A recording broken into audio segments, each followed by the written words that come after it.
It's like a concealed miracle. If people actually knew that that was like God, there'd be like a line out the door.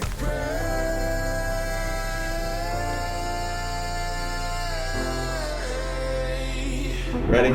What is your first name? Grace. Donovan. Alexa. I'm Claire. Elena. My first name is Wyatt. Coleman. Faith. I'm Nathan. What grade are you in? 6. Before this year, how important was adoration or Mass or the Eucharist to you?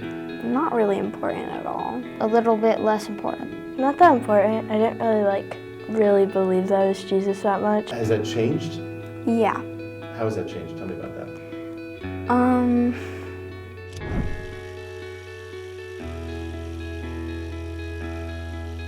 If I hear we're going to Adoration, I'm excited Why are you excited? because I love Adoration. My whole perspective changed. I realized that Jesus was really in the Eucharist, and it was really cool now. When did you feel like it was starting to become more important? Probably the retreat, that's when it got a lot more important. We had adoration, and you held the Eucharist right in front of me, and that just felt so strong to be almost looking into the eyes of Jesus. Adoration, definitely, and how that we've gotten a lot more depth into the Eucharist, and now that I understand a lot more of it. And what's changed this year?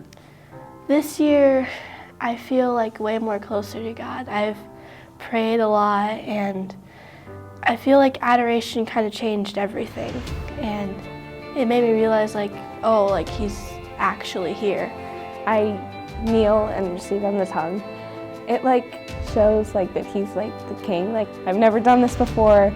I never really planned to because I didn't know what I was going to do and I was scared I was going to mess up. And then I did it and I was oh, that was easy. And I just received on the tongue and it felt different. Now that Sacred Heart has kneelers in front, it's really nice to kneel down also when you're doing it. It just feels so much more reverent.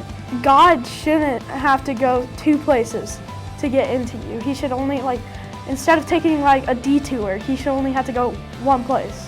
When I receive him, I'm kneeling or receiving on the tongue, and it's just you almost put more importance for it and want to go to Mass. What do you think is the one thing that you wish everybody else knew about the Eucharist? That it was God. That Jesus is truly present. That the Eucharist is actually Jesus Christ. You are actually with Jesus when you're in communion with him. I kind of wish that everybody knew that God's in there and look at it a certain way, where it's something actually very holy and special.